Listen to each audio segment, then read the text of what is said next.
Hello and welcome to today's episode of the Made for More podcast. It's me, Ali Nitschke, your host. Welcome to a new episode of Ali Speaks. Today, I want to talk about something that sits underneath every conversation we're having about AI, technology, productivity, and the future of work. If you don't know, I have been talking about this quite a bit, especially since I released my special report on the future of leadership in the world of AI. In fact, that is not the title. It is actually, whoops, the special report, the future of leadership in the age of AI. And it is a pretty wonderful report, if I don't say so. If I do say so myself, it is, yeah, it's sensational. So if you are feeling a little bit lost as a leader about what AI might mean for you, head over to the website. You will be able to find it there. It'll pop straight up. Head over to the website madeformore.com.au and snaffle yourself a copy and make yourself a cup of tea and enjoy the read because there is obviously so many complexities now in the age of leadership, and it is not what it used to be, and it is continually evolving. So if you would like some little insight into the future of leadership, grab a copy. All reports so far, as in all feedback so far, has been astounding. So wrap your mitts around that and have a little read. But what is sitting under all of these conversations around whether it's AI, whether it's technology, productivity, and of course the future of work? It is not actually the technology. It is a little five-letter word called trust.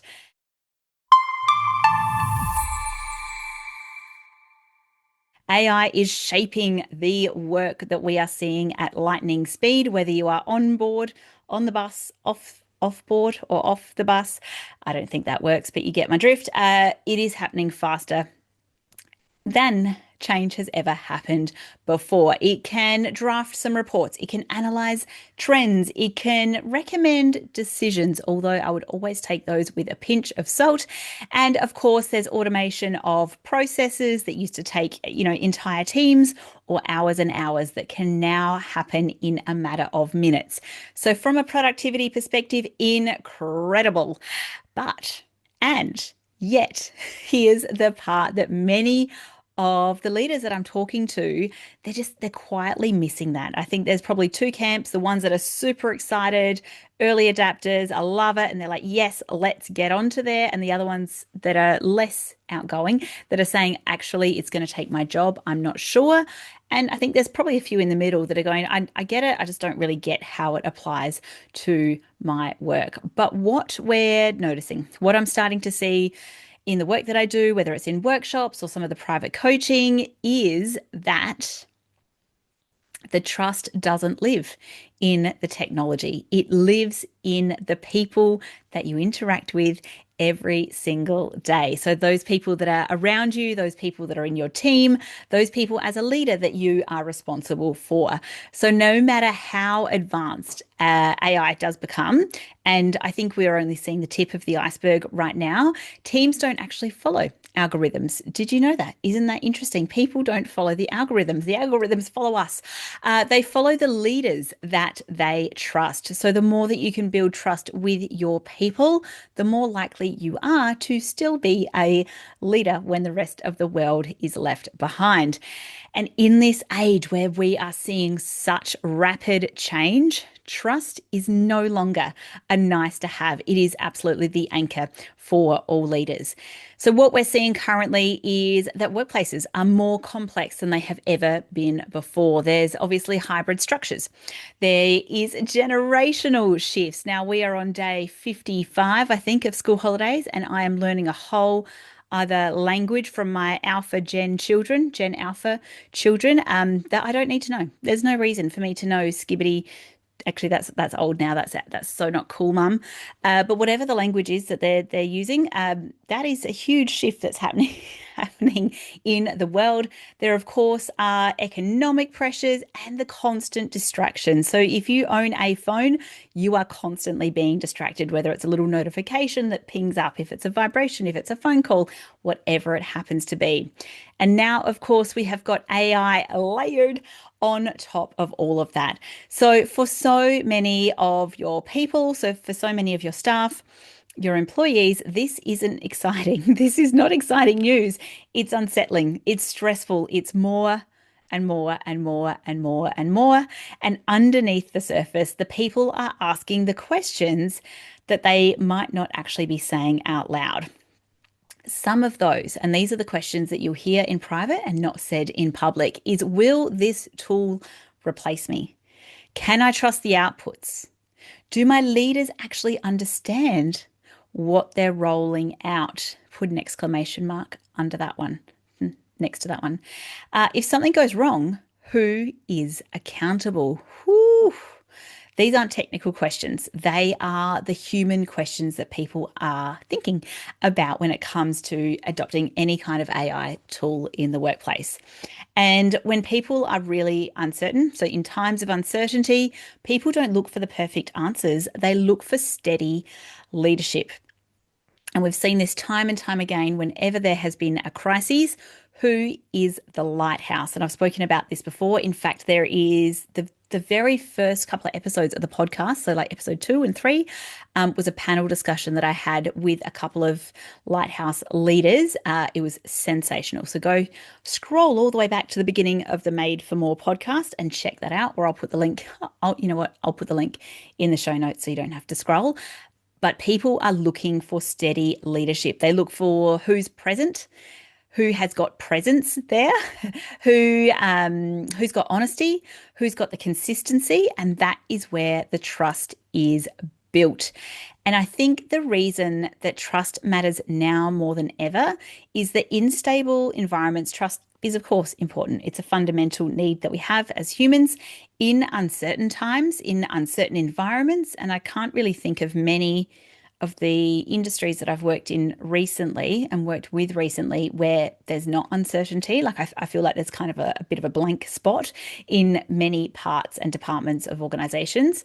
So in those uncertain environments, trust is everything. When people trust their leaders, they are more willing to do things like experiment, learn new tools, adapt their ways of working, embrace innovation, be happier at work. And when trust is low, of course, the opposite happens. People become really cautious and cagey and defensive and quiet and withdrawn, and they might follow instructions, but they disengage internally.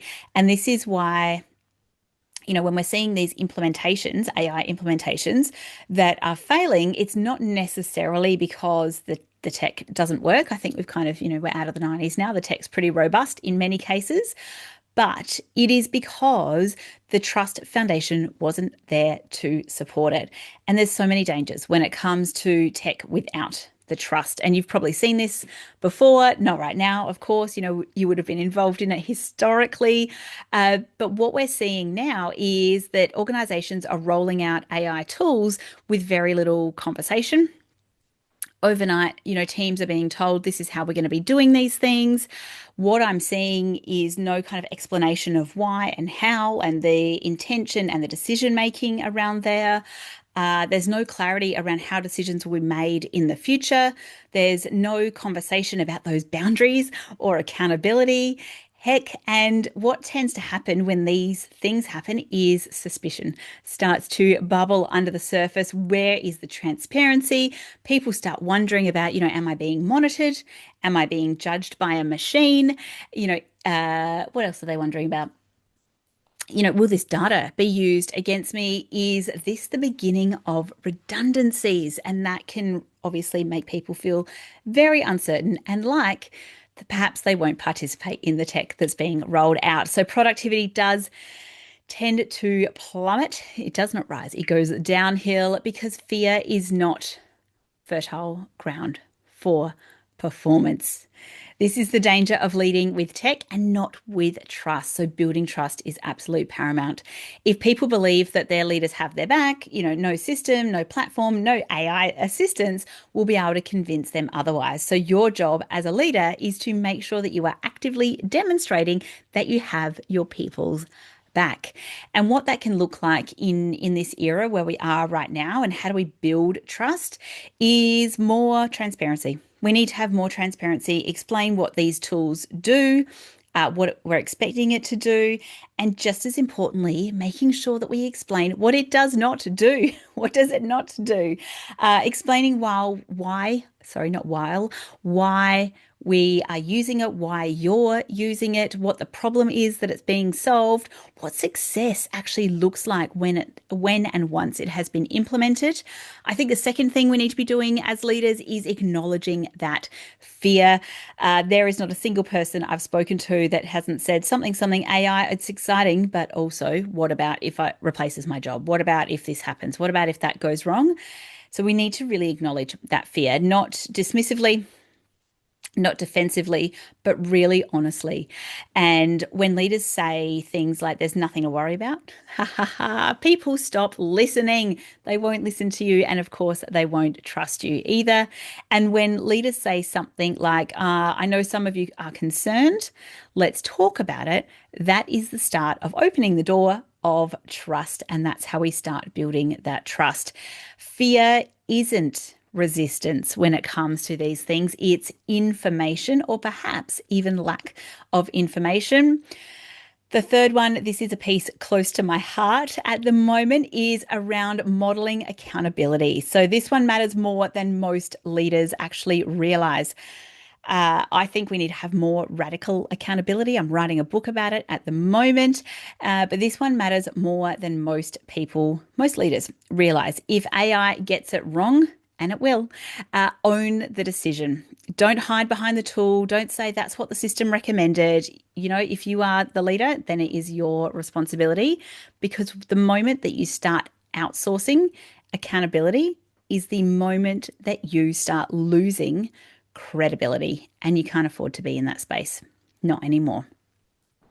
So one of the things that I really wanted to share about, or really an invitation to you, is yes, we absolutely want to invest in AI literacy. 100%. Yes, let's explore what's possible when it comes to AI. Yes, let's stay ahead of the curve. Heaven forbid Australia should fall behind, but invest even more intentionally in trust building with your teams, because trust is the currency of leadership that no algorithm can buy. And in the age of AI, it may be the most valuable asset that you have. So please take that very seriously. As always, if you are thinking that you loved this episode, please share it with your friends. Get in touch if you really liked it. I'll leave you with one question to think about, to reflect on, and that is, if your people trust your technology more than they trust you, what needs to change? So if your people trust your technology more than they trust you, what needs to change? Thanks for tuning in today. Don't forget to grab your copy of the special report. Head on over to madeformore.com.au and it'll be right there waiting for you. Until next time, bye for now.